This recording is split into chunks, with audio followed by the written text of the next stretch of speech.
Hoje eu quero compartilhar com você 12 livros e 12 lições que mudaram a forma como eu penso, como eu sinto e como eu enxergo a vida. Não são resumos, não é nada profundo, são lições pequenas, mas ideias que ainda ecoam aqui dentro e me impactaram de uma forma única e que eu quero deixar aqui para você.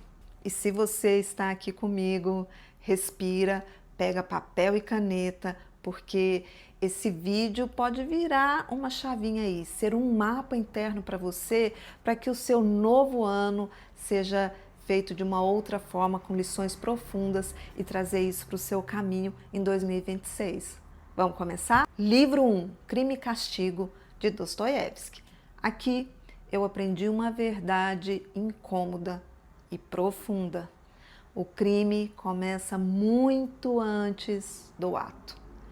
Ele começa quando alguém acredita que vale mais, que é mais inteligente, que tem mais força do que os outros. E o castigo não é a prisão, é a própria consciência. Raskolnikov descobre que ninguém suporta ser maior do que a própria consciência, do que a própria humanidade. E isso nos aprisiona num calabouço lá do nosso inconsciente, da nossa própria vida. O segundo livro, 100 Anos de Solidão, de Garcia Marques, é um livro fantástico. E nele, Macondo desaparece porque esquece.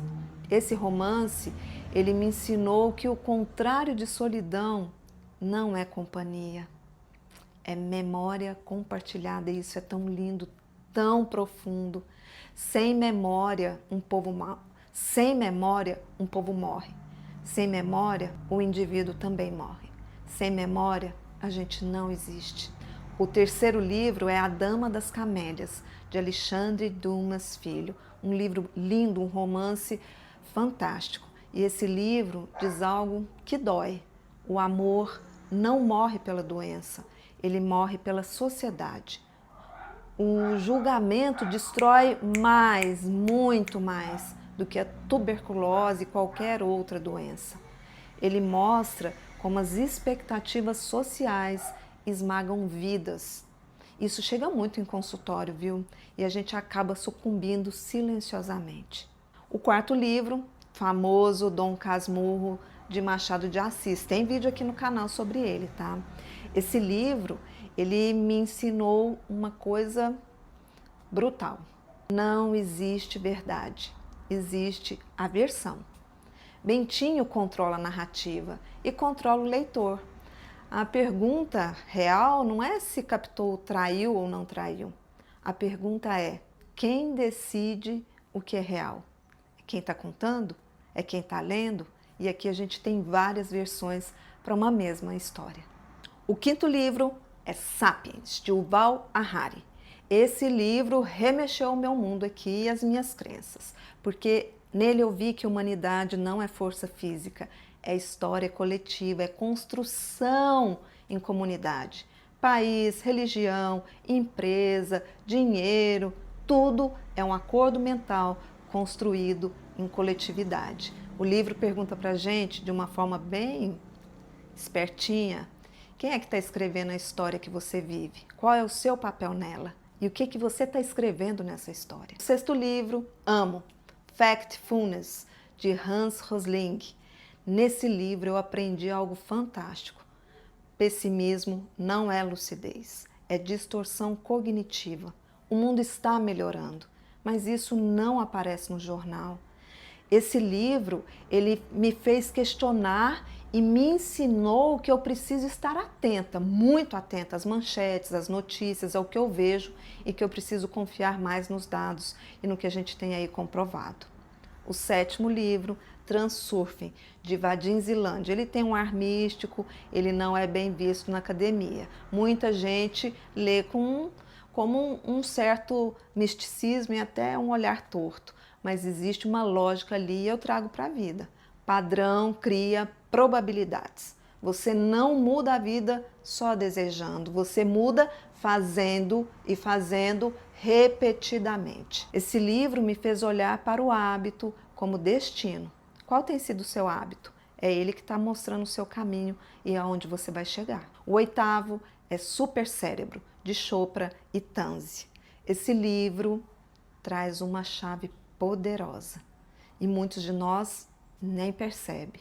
Ele traz para gente que a atenção é a arquitetura. A identidade muda quando o foco muda. Quando eu vejo, tenho atenção no que eu estou trazendo para dentro de mim. Eu posso me reescrever ao escolher o que eu alimento mentalmente. Como eu olho o mundo e o que eu trago para dentro do meu mundo. O 9º livro é A Coragem de Não Agradar, de Kishimi e Koga. Eu sempre recomendo para as minhas pacientes. Eu acho ele fantástico e ele traz algo libertador para a gente. Vamos separar as tarefas, deixa com o outro o que é do outro e vamos ficar com o que é nosso, porque o grande sofrimento humano nasce muitas vezes de tentar controlar a opinião dos outros e a gente não tem controle sobre isso. Liberdade é soltar o olhar alheio e deixar lá fora com o outro. O 10º livro tem vídeo aqui, é Ikigai. O propósito não aparece como um raio. Ele nasce do que fazemos todos os dias. Está vendo aí? Lição? Todos os dias. Pequenos hábitos, pequenas paixões com constância. Ikigai me ensinou que rotina, aquela que pode ser chata, também pode ser revelação e transformação de propósito. O 11º livro também amo muito e recomendo sempre, A Biblioteca da Meia-Noite, de Matt Haig. Esse livro virou um espelho aqui, porque ele me mostrou que arrependimento é um editor cruel. Quando a gente muda a nossa narrativa interna, a gente também muda o nosso passado emocional. E a memória, ela não é um arquivo estático, ela é a interpretação desse arquivo. Então, cuida de como você olha para todas as suas memórias. E o 12º livro é Mais Esperto que o Diabo, de Napoleão Hill. Atrás desse título provocativo existe uma verdade e que traz um aprendizado psicológico e profundo. A mente ociosa vira brinquedo de distrações externas. Não é mera coincidência, né, com a realidade. Quem não dirige o seu próprio pensamento será dirigido pela cultura, pela mídia, pelo algoritmo, e, enfim, pelo medo. E o que você tem escolhido para a sua vida? Esses 12 livros falam de mundos diferentes, mas respondem às mesmas perguntas. Quem somos? Por que a gente está repetindo sempre os mesmos padrões? Por que criamos histórias para a gente sobreviver? Isso faz parte da nossa humanidade. No fim, todos esses livros me ensinaram que a mente humana é a maior ficção que a gente já escreveu e também o maior mistério que a gente tenta decifrar. E eu acho fantástico e vou continuar esse trabalho.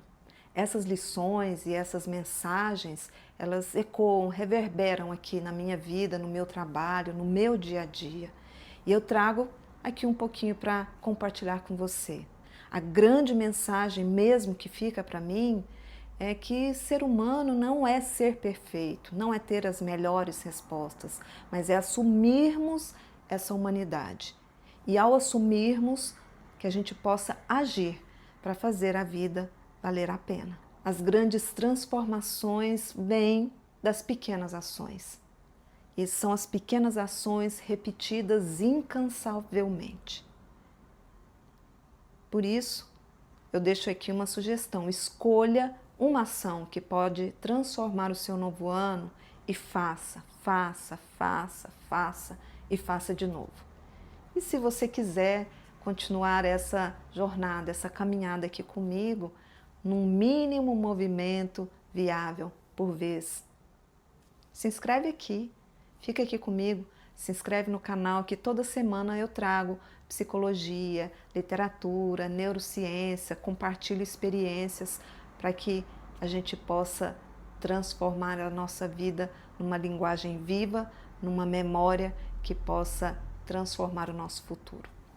Aquele beijo e um ótimo ano novo para você. Tchau, tchau.